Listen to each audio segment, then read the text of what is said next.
Partnerem odcinka jest BookBeat. Partnerem serii jest Pomorze Zachodnie.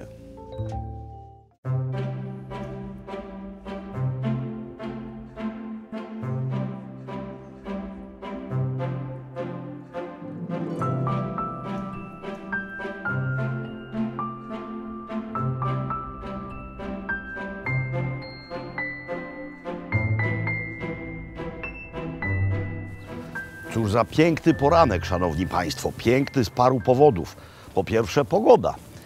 Niezwykle ładna, to znaczy mocny wiatr, ale rozgania on chmury i błękitne niebo jest jednak widoczne i słońce również. Jest to piękny poranek również z powodu miejsca, w którym jestem. Jest to mianowicie port rybacki w Kołobrzegu. Jeden z największych portów rybackich nad naszym Bałtykiem, który jest niejako zaprzeczeniem dość powszechnej tezy, że w Bałtyku w ogóle już żadnych ryb nie ma takich, które można łowić i które można jeść.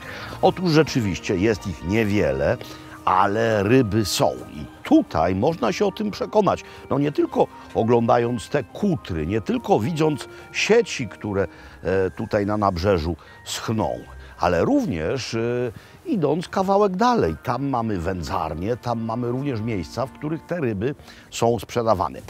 No i Kołobrzeg na sam początek, ale niezwykle ważne w dzisiejszej opowieści jest to, że w tym mieście wpada do morza rzeka Parsęta. I my za chwilę z tego Kołobrzegu wyjedziemy, ale będziemy jechać wzdłuż biegu Parsenty i dojedziemy w miejsce, które również jest pieczęcią Pomorza Zachodniego, choć nad morzem nie leży. Ale to za chwilę. Na razie bałtyckie ryby. Jeśli jesteście na wakacjach i chcecie sobie przyrządzić świeżą rybę, albo też wracacie do domu i chcecie sobie do domu przywieźć rybny przetwór, to jest najlepsze miejsce na zakupy. Targ rybny, wędzarnie, sklepiki rybne i ryby niektóre prosto z kutra. W połowach ryb, jak wiadomo, również obowiązuje sezonowość, więc skupmy się na tym, co w tej chwili jest najlepsze, no i co w ogóle jest. To jest absolutny hit tego okresu roku.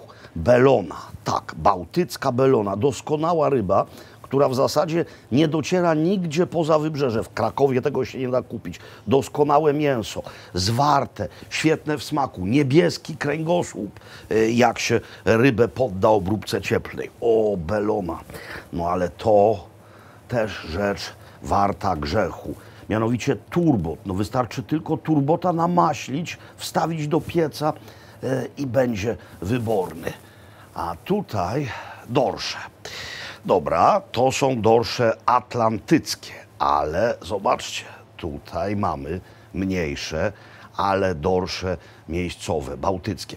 No więc tego w zasadzie do Krakowa nie da się przewieźć, no chyba żebym wyjeżdżał za chwilę, na lodzie mógłbym to zabrać, ale jak jadę do domu, to mogę sobie wziąć jakże bogaty wybór ryb w przetworach albo wędzonych, jest tu ich dość sporo, również węgorze, no ale również konserwy rybne, też w słoikach, śledzie i nie tylko.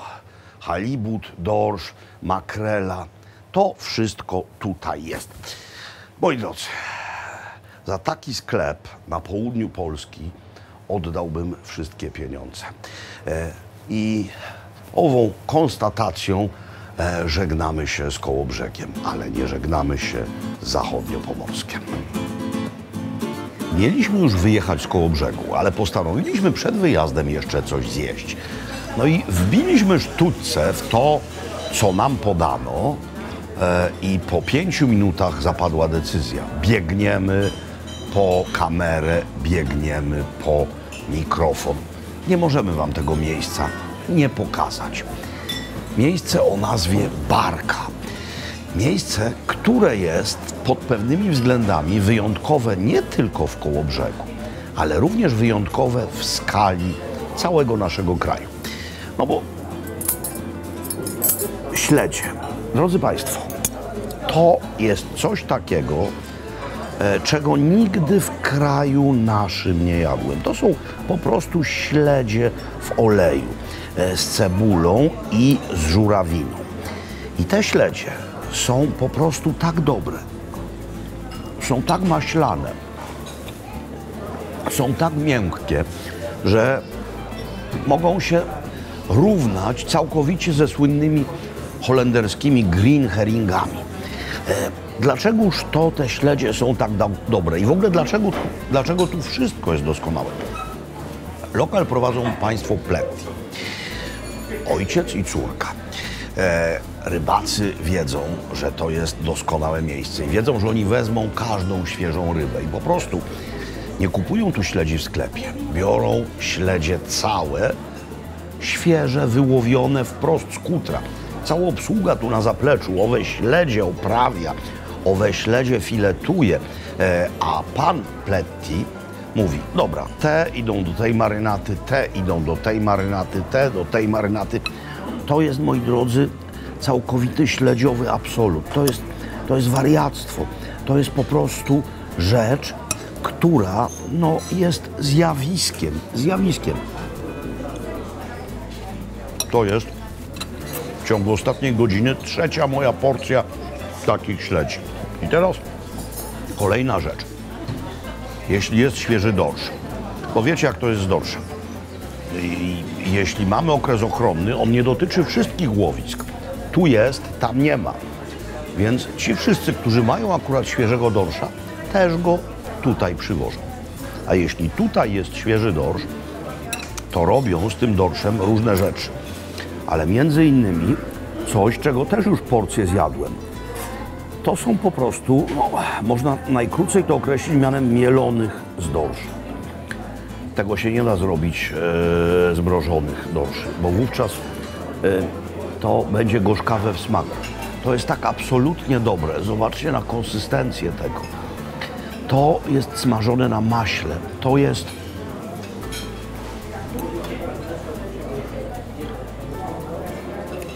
niewiarygodnie dobre. No i jeszcze jedna kompozycja ze świeżym dorszem, czyli dorsz smażony na maśle, surówka z kapusty, ryż, trochę małosolnych ogórków i jeśli ktoś chce, to do tego jest na przykład sos koperkowy. To są proste rzeczy wyniesione do skali kosmicznej. Więc moi drodzy, kołobrzeg rybny, kołobrzeg restauracyjny bez barki to nie jest temat domknięty. I właśnie teraz go domykamy. I właśnie teraz możemy z czystym sumieniem przenieść się na Pojezierze Drawskie.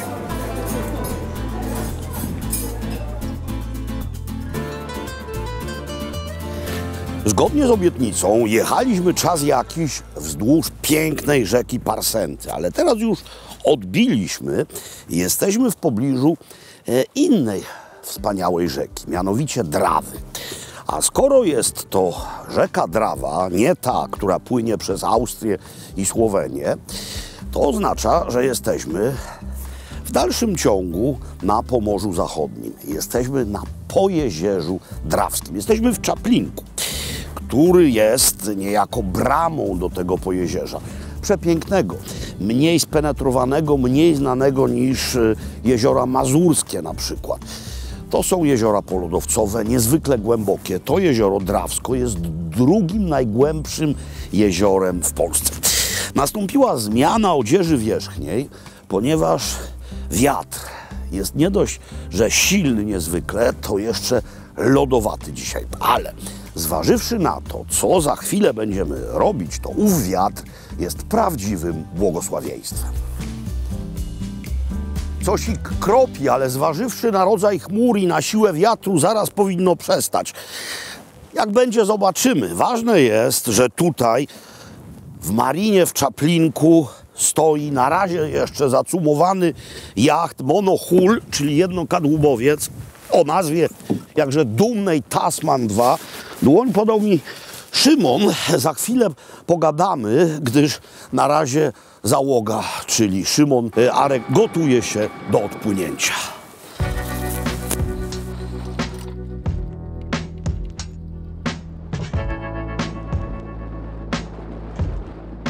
Szymon Pastuszek, z którym znamy się świetnie, ale nie z wody, tylko z warsztatów kulinarnych, ale gotowanie to tylko twoje hobby, a tak naprawdę jesteś po prostu aktywnym miejscowym żeglarzem. Tak jest, prowadzę tutaj szkołę żeglarstwa i sportów motorowodnych oraz organizuję różnego rodzaju wyjazdy dla dzieci i młodzieży właśnie na Pojezierze Drawskie. No bo ty w ogóle jesteś stąd, czyli jesteś u siebie, w swoim mateczniku. Dokładnie, pochodzę z Czaplinka, wychowałem się tutaj i po okresie studiów wróciłem, żeby rozszerzać tutaj kwestie związane z żeglarstwem. Gdybyś mógł tym wszystkim, którzy nie znają tych okolic, w krótkich słowach je polecić. No wiadomo, że zawsze się lubi to, co swoje, ale co ty tutaj najbardziej lubisz? Po pierwsze to jest jezioro Drawsko, na którym się znajdujemy. To jest jeden z piękniejszych akwenów, na których miałem okazję żeglować. Poza tym są to lasy, spokój, cisza i możliwość aktywnego wypoczynku na wodzie, ale też nie tylko. No tutaj na tym jeziorze są wyspy i to zdaje się, jest ich dość sporo. Tak, na tym jeziorze znajduje się aż 12 wysp, przy czym największa to jest wyspa Bielawa, 5. pod względem wielkości na Śródlądziu. Jesteś autorem tej oto publikacji Jezioro Drawsko. To nie jest taki szlak żeglugowy jak na Mazurach, prawda? Więc tutaj nie mamy locji ustawionych gdzieś na brzegu, ale ty tutaj opisujesz, jak należy żeglować po tych stronach. Dokładnie. Przewodnik dla wodniaków to jest dzieło lokalnych żeglarzy, lokalnych pasjonatów żeglarstwa, nie tylko moje, ale razem skrzyknęliśmy się i coś takiego stworzyliśmy na potrzeby właśnie bezpiecznej żeglugi na tym akwenie, ale też promocji regionu, ponieważ taki przewodnik to jest mini locja dla żeglarzy, którzy mogą przeczytać, co ciekawego można zobaczyć na tym akwenie, a poza tym, gdzie znajdują się niebezpieczeństwa, na które należy uważać. Jakie są niebezpieczeństwa? Skały? Wypłycenia, kamienie, które mogą uszkodzić łódź. Ale nam się to nie przytrafi dzisiaj. Nie, ponieważ znam jak własną kieszeń to Jesteś jezioro. współautorem. Drodzy Państwo, to jest człowiek, który przepłynął Atlantyk, nie sam, w dwójkę płynęliśmy. Tak jest. Razem ze swoim kolegą przepłynęliśmy Atlantyk katamaranem z Francji na Karaiby. Bardzo fajne doświadczenie, można je tutaj wykorzystywać. No to ja mogę tylko jedno teraz powiedzieć. Aye, aye, sir. Ahoj! Ahoj.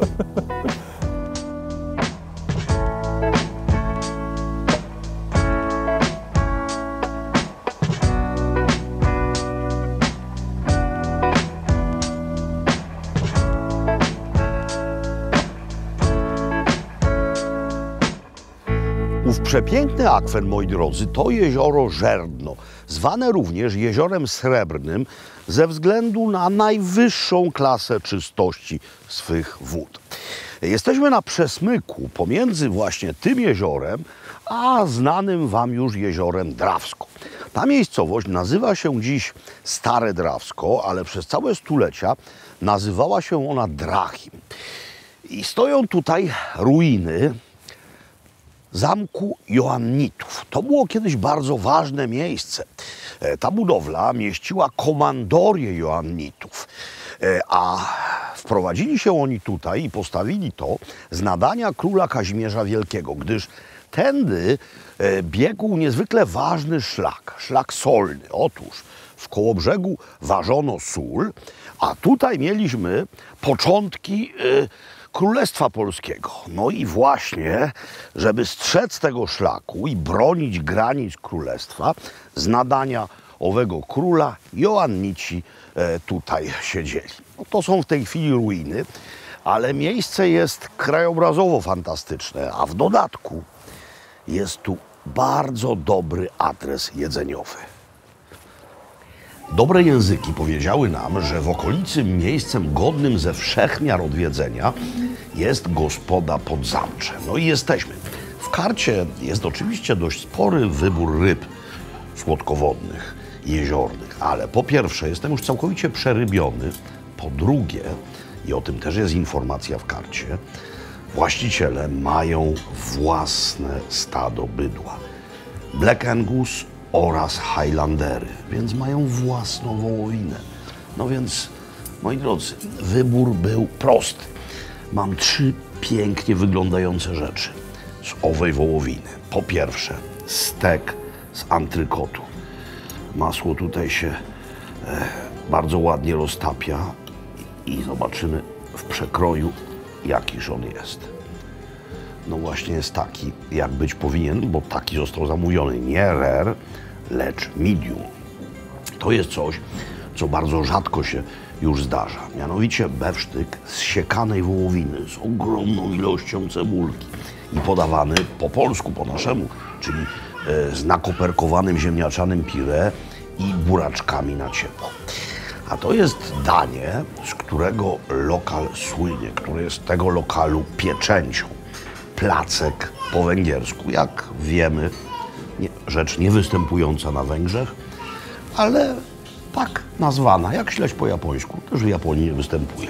I tenże placek po węgiersku, jeśli jest dobry, no to nie ma co gadać, jest po prostu dobry. A jakość mięsa jest bardzo często przesądzająca o dobroci owego dania.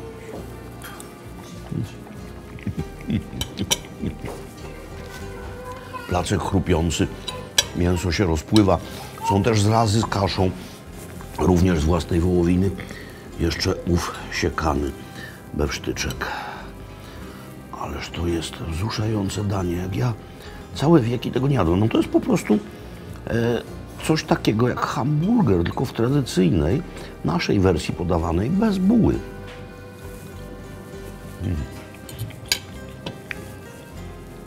Jest świetne. Powiem wam, że wcześniej zjadłem barszcz z kołdunami. Domowy barszcz, domowe kołduny, wołowe również z własnej wołowiny. Konkluzja bardzo prosta. Jest dobrze.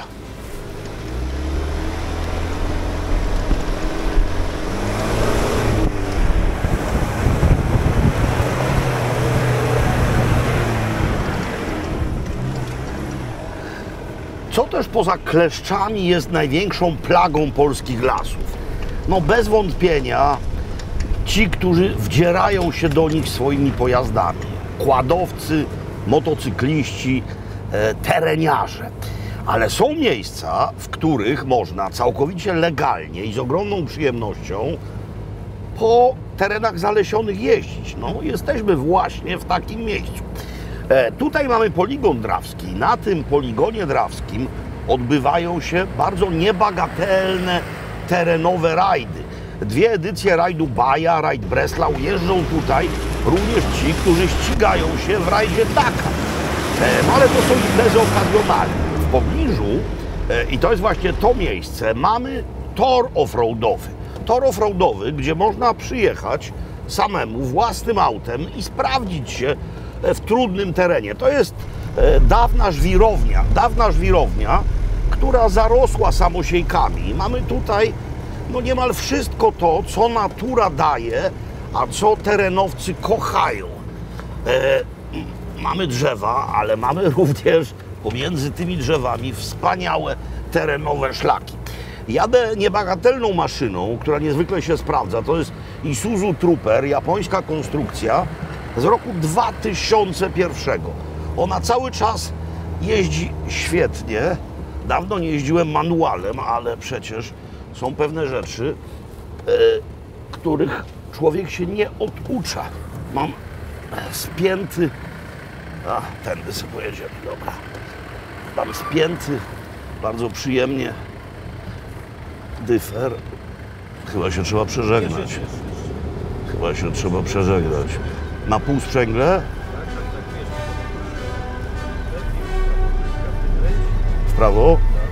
A, mam tutaj instruktora z tyłu i bez niego byłoby to złe.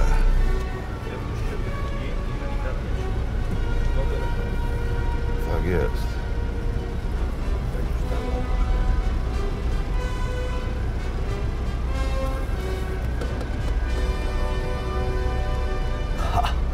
Pod takim kątem to jeszcze nigdzie nie zjeżdżał. Mamusiu. Dobrze.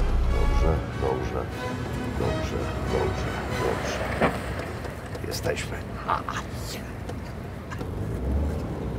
I trójeczka. I zapinamy, i dajemy. Wielka frajda, wielka. Kącik partnerski. A teraz słów kilka o partnerach odcinka. Partnerem całej naszej serii jest Pomorze Zachodnie. Partnerem tego odcinka jest aplikacja BookBeat. Aplikacja, która służy do słuchania audiobooków oraz czytania e-booków. Ponad 1 milion tytułów, również te najnowsze, niezwykle popularne, między innymi Kryminalna historia Watykanu, czy też Konklawę Huberta Wolfa.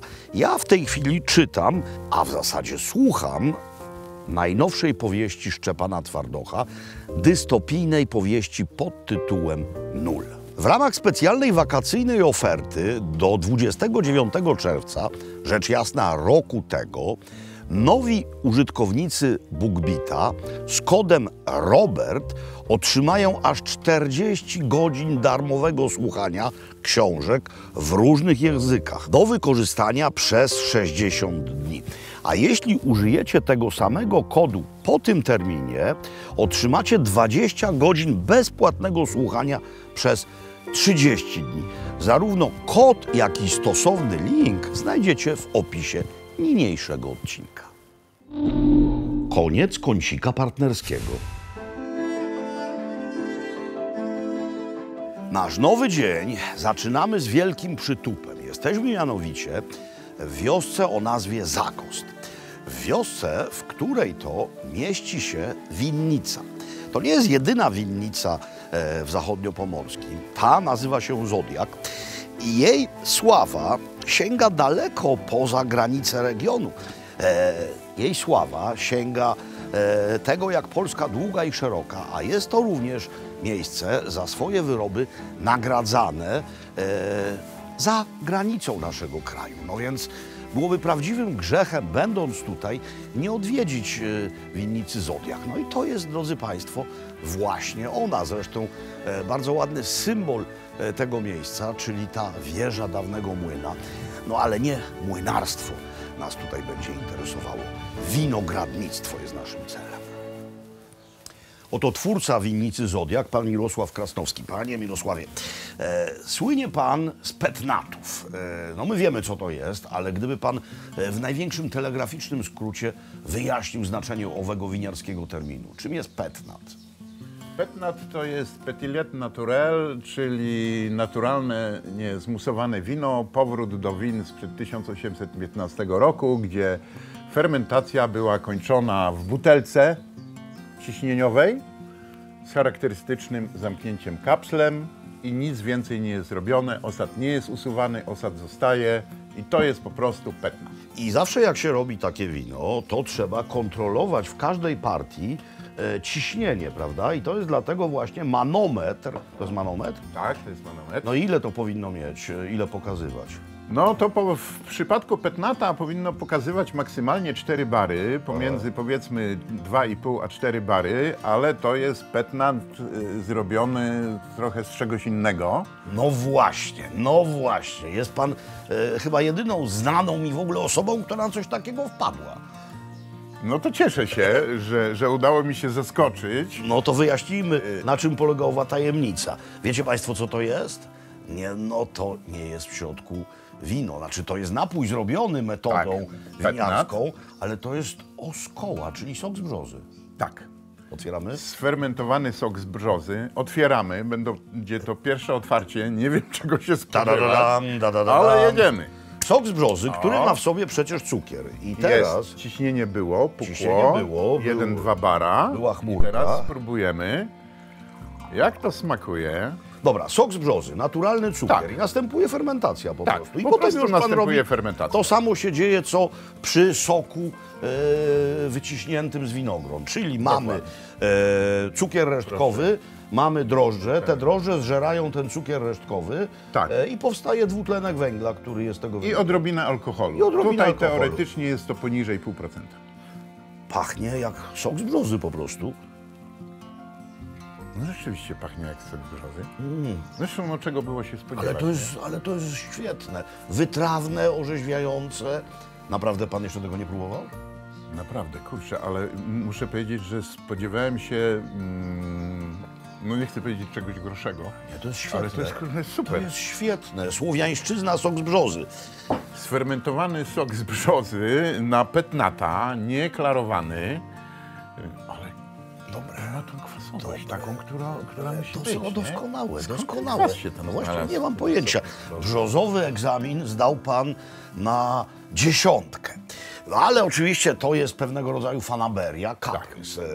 Robi pan wina w typie petnatów, które ja ubóstwiam, bo kocham lambrusco, takie, które do nas w zasadzie nie dociera, czyli wytrawne. I pan również takowe robi. Otworzymy? Tak, to jest polska odpowiedź na włoskie lambrusco, czyli czerwone wino musujące, nie zrobione metodą szarmata, tylko metodą petnat. Otwieramy, Bo szarmat to spróbujemy jest ta fermentacja w tankach. w dużych tankach, garnikach, nie? Otwieramy sobie, ma być kapsel. No ma być kapsel. Kapsel tutaj jest nie hipsterką, tylko kapsel jest ważką rzeczą. No i nos. Jaki jest ów nos? Ale heca.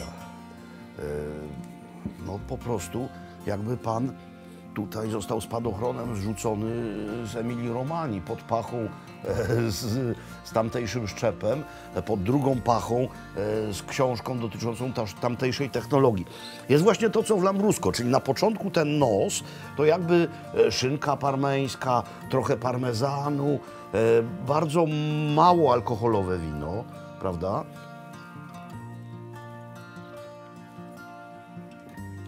No, bajeczka, wyraźna kwasowość, doskonała owocowość. Jaki to jest szczep? Tu są 3 szczepy. Aha. Tu jest Allegro, Aha. Regent i właśnie, żeby upodobnić to do włoskiego lambrusco, jest dodatek odmiany Leon Milot. To jest doskonałe wino do jedzenia, lekkie, no wspaniała rzecz. Zresztą, drodzy Państwo, lambrusco do nas dociera to amabile, a lambrusco wytrawne. Żeby wszyscy wiedzieli, że nie tylko petnatem człowiek żyje, robi pan również niezwykle poważne pinoty. Można tu zlać resztkę? Tak. Ponieważ wydaje mi się, że ten chłodny rejon, to terroir jest doskonałe na wina nie tylko robione z hybryd, ale również z vitis viniferi. No i pinot, czyli król wszystkich szczepów. Święty Graal winiarzy, szczep idealnie nadający się do polskich warunków, zresztą uprawiany w Zielonej Górze historycznie. Szczep bardzo dobrze sprawdzający się w cool klimacie. Zresztą najlepsze pinoty są z Burgundii, raczej z chłodniejszego rejonu Francji, tak? Bardzo dobre z Niemiec, z Austrii Używa pan tego butelek? i z Polski. Używa pan tego butelek, czy nie dużo? No trochę mam tych butelek, dogadamy się jakoś. Wspaniały pinot. Drodzy Państwo, zaczęliśmy od pewnego rodzaju dowcipu. Fermentowany sok z brzozy. Potem było miejscowe lambrusco. A to jest pinot taki, że klękajcie, narody. Serdecznie panu dziękuję i niech pan nie przestaje. Niech pan nie przestaje. Jesteśmy w siedlisku Kłosy, w gospodarstwie należącym do Kasi i Szona Smysłów. Kasia jest stąd, Szon jest z Irlandii, pobrali się i tutaj właśnie gospodarzą. Między innymi hodują kozy. Kozy absolutnie przecudnej rasy. Tutaj mamy kozie dzieci. Zobaczcie, jakie to są piękne kózki. Rasa anglo-nubijska. No to jest, jeśli chodzi o urodę, chyba najpiękniejsza koza na świecie. No wspaniała. Tak, to jest kozie przedszkole, no bo kozy są w osobnych zagrodach. Tutaj są dzieci, a tutaj są ojcowie tych dzieci. Tu są dostojne kozły. Panie są jeszcze gdzie indziej. Kolego, dzień dobry panu. Dzień dobry. Jesteś grzeczny? No chyba tak. Proszę. Nie wiem, czy ty to jesz. To nieprawda, że kozy jedzą wszystko. Jak kozy żyją szczęśliwie i mają pod dostatkiem jedzenia, to są wybredne. No więc tak, tam dzieci, tutaj są kozły, a w osobnej zagrodzie mamy panie kozy. I to jest właśnie clou programu. Bowiem Kasia robi również kozie sery. Skoro ma mleko, to są i sery. I to jest właśnie główny powód naszych odwiedzin tutaj. Jeszcze te kuski, one są naprawdę jak z żurnala. Drogie panie i panowie, dzieci moje, przedszkole. Co to? Proszę. Tak, dobry kwiatek. Dobry.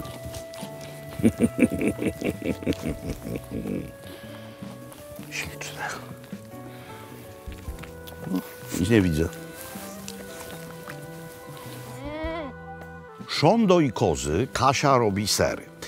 Mają 5 kóz mlecznych.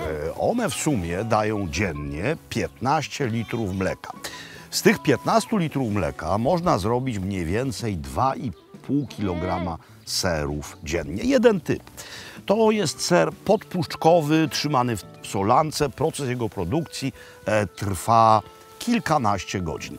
I teraz bardzo ciekawe, skąd tu się wzięliśmy. Otóż w hotelu, w którym śpimy, w hotelu M Club, są te sery w karcie. No i spróbowałem koziego sera. On był bardzo dobry. No więc spytałem się, a skąd on jest? No właśnie stąd. I jesteśmy. To jest niewielka skala produkcji, więc one są dostępne lokalnie i to jest siła takich wyrobów. Wiecie, no kto wie, co będzie za jakiś czas, ale to jest dopiero sam począteczek, manufakturka. Próbowałem właśnie tego sera i już któryś raz dzielę się z wami refleksją bardzo prostą. Wydaje się nam niestety powszechnie, że kozi ser to wali kozą. Moi drodzy, nic podobnego. Jeśli ser jest zrobiony z koziego mleka w higienicznych warunkach, kozy są w takowych warunkach trzymane, to ten ser pachnie, to ten ser wspaniale pachnie. I ta kozina, koziość, której niektórzy nie lubią, w ogóle w czymś takim nie występuje.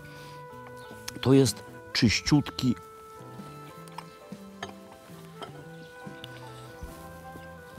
niezwykle klarowny, wspaniały smak.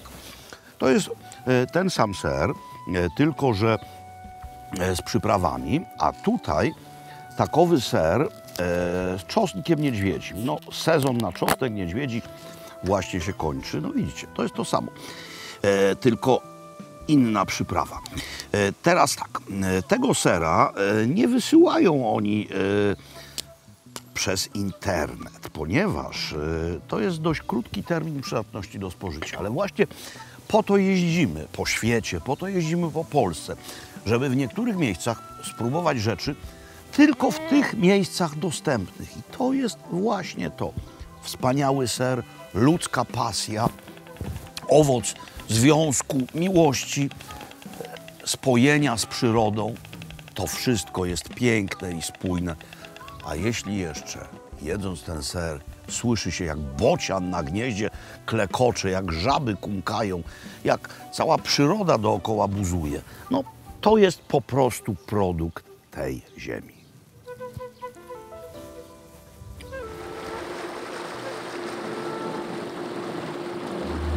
Odbiliśmy od przystani M Klubu.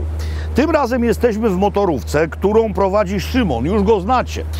Ale Szymon szkoli tu nie tylko żaglowo, lecz również motorowo. Prawda? Prawda.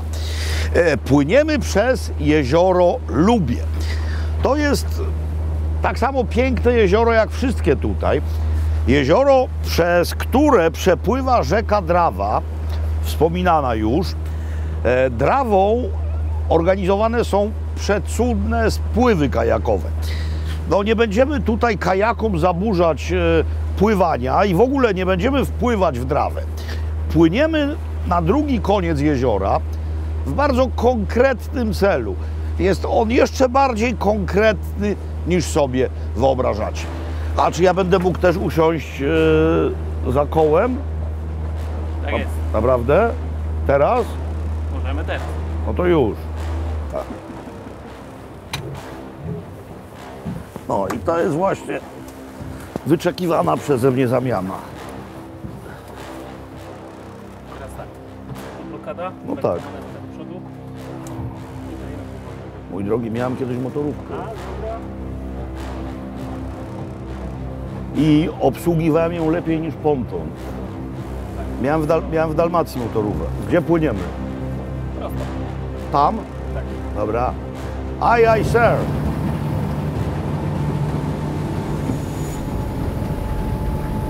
Jesteśmy niemal w ślizgu. Ja wiem, że niektórzy z was mogą pamiętać moje wyczyny niefortunne z pontonu, ale to był przypadek. Ja kiedyś miałem w Dalmacji motorówkę, już jej nie mam, ale tak czy inaczej muszę przyjechać na szkolenia do Szymona.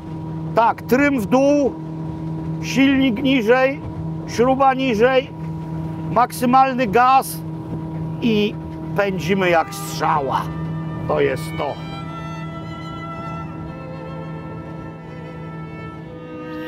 Do restauracji można przyjść, można przyjechać, ale można też, jak w tym wypadku, przypłynąć. I jest to miejsce o niebagatelnej nazwie Karczma Tyrolska u Martina. To tu. Moi drodzy, jest to miejsce jedyne w swoim rodzaju w skali całego naszego kraju. Jest to bowiem jedyna znana mi w Polsce austriacka restauracja, zresztą sprofilowana na Tyrol. Nie znam takiej drugiej. Są oczywiście miejsca, gdzie podają strudla, gdzie podają sztycla, gdzie podają zawdgulasz, ale żeby coś miało pieczęć tyrolsko-austriacką, no naprawdę, tego nigdzie w kraju naszym nie widziałem. Mam tutaj przykłady kilku dań, bo menu jest dość obfite, no, które koniecznie chciałbym wam pokazać. Zacznijmy od tego. To jest akurat mój wybór. To jest coś, co jak jestem na nartach w Austrii albo też w południowym Tyrolu, zjadam prawie codziennie. I potem staczam się w dół niemal bez nart. No bo to jest knedl trilogii, czyli 3 dumne knedle. Jeden buraczany, drugi serowy, a trzeci szpinakowy. To jest zatopione w maśle. Do tego jest mnóstwo sznitlauchu, czyli szczypiorku. Wszystko jest oprószone świeżo startym serem, parmezanem albo też bergkäse. To jest golona, jakże piękna golona, duszona w ciemnym piwie. Zobaczcie, jaką ma konsystencję, jak jest zalotnie miękka i zobaczcie, na czym spoczywa. To jest solidna porcja smażonych ziemniaków, czyli brat kartofel. Ten sos z ciemnego piwa i chrzan tutaj.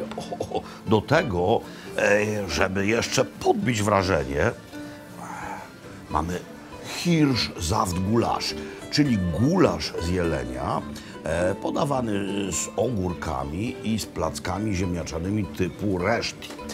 A to jest coś, czego nigdy w Polsce w ogóle nigdzie nie widziałem, mianowicie Schlutzkrapfen, czyli tyrolskie pierogi. Zarówno po północnej, jak i po południowej stronie Alp podawane.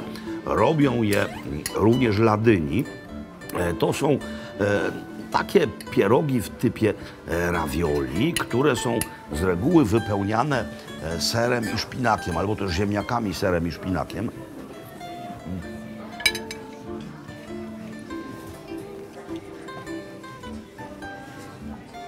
One są chrupiące, są podsmażone, są po prostu doskonałe. Teraz knedle. Zaczynam od buraczanego. W ogóle nawet w Austrii rzadko widziałem buraczane knedle. W południowym Tyrolu bardzo często. Łyżka do tego będzie lepsza. Zobaczcie, ile masła.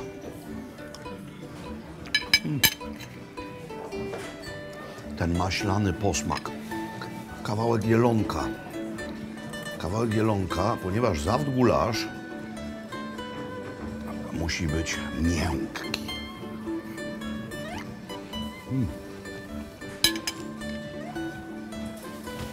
Mięciuteńki jeleń. Świetny gulasz. Co do tego? No do tego napój godny każdego środkowoeuropejczyka.